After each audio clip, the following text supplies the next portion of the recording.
நண்பர்களுக்கு வணக்கம். தாவேகா ஆட்சி 100 நாள் செய்கிறேன். கடந்த 100 நாட்களாக தாவேகா ஆட்சி பற்றி என்ன கேட்டிங்கன்னா, நல்லது கெட்டது எல்லாம் கலந்து போயிருக்கிறதா நான் நினைக்கிறேன். மிக முக்கியமாக எளிய மனிதர்கள் நிறைய பேர் மந்திரி ஆகியிருக்காங்க, எம்எல்ஏ. அது ஒரு நல்ல மாற்றம். அதை தாண்டி சிற்றூர்களில் லஞ்சம் குறைஞ்சிருக்கு. இந்த திமுகவும் அதிமுகவும் ஆட்சிக்கு வந்திருந்தாங்கன்னா இதை பற்றிலாம் எந்த ஒரு பேச்சும் அவங்க எடுத்துக்க மாட்டாங்க. வழக்கம் போலவே அது தொடர்ந்துகிட்டே இருக்கும். அதுக்காக இப்போ லஞ்சமே இல்லையாடான்னு கேட்டிங்கன்னா அப்படி இல்லை, இப்போ இல்லை, எப்பயுமே லஞ்சம் இருக்கும். பட் ஆனால் கொஞ்சம் குறைஞ்சிருக்கு. அதுக்காக ஒரு முயற்சியாவது அவங்க செய்கிறாங்க அப்படிங்கிறத நம்ம ஒத்துக்க தான் வேணும். இந்த விஷயங்களை தாண்டி நெகட்டிவ்னு பார்க்க போனீங்கன்னா, இந்த கரண்ட் பில் ஏறி இருக்குது, சொத்து வரி திடீர்னு கூட்டியிருக்காங்கன்னு சொல்கிறாங்க.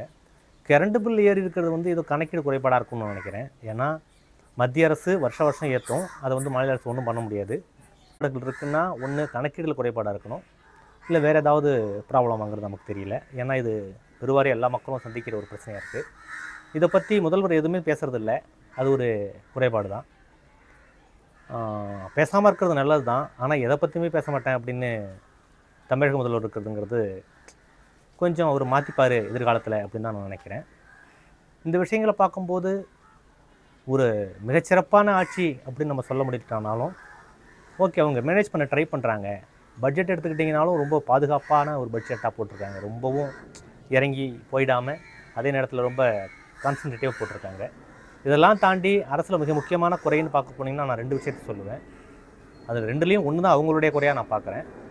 ஒன்று, இப்போ போக்குவரத்து கழகங்களுடைய அந்த இதை வந்து உத்தரப்பிரதேச நிறுவனத்துக்கு ஒன்று கொடுத்துட்டாங்க அப்படின்னு ஒரு பெரிய சர்ச்சை போகுது. அதில் முக்கியமாக நம்ம கவனிக்க வேண்டியது, அவங்க உத்தரப்பிரதேசத்துக்கு கொடுத்தாங்களா இல்லை தமிழ்நாட்டில் உள்ள நிறுவனத்துக்கு கொடுத்தாங்களாங்கிறது கிடையாது. போக்குவரத்து நிறுவனங்களை தனியார் மயமாக்குறது தான் அதில் முக்கியமான பிரச்சனை. வருங்காலத்தில் அரசு வேலைகள் மிக குறைஞ்சி போகும்.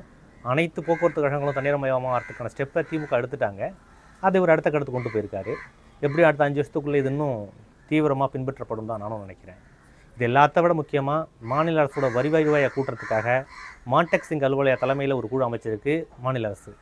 இதுதான் எல்லாத்த விட பிரச்சனை தான் நான் நினைக்கிறேன். ஏன்னா ஒரு வலதுசாரி சிந்தனையாளர், அவருடைய சிந்தனையை நீங்கள் வந்து தமிழக அரசு ஃபாலோ பண்ண ஆரம்பிச்சிது அப்படின்னா அப்போ இந்த மாதிரியான மாற்றங்கள் நீங்கள் ஏற்றுக்கிட்டு தான் வேணும். அப்போது தமிழக அரசு எதை நோக்கி போகும், இல்லை தாவேகா எந்த ஐடியாலஜியில் ஒர்க் பண்ண போகுது அப்படிங்கிறத நீங்கள் ரொம்ப கவனிக்கணும்.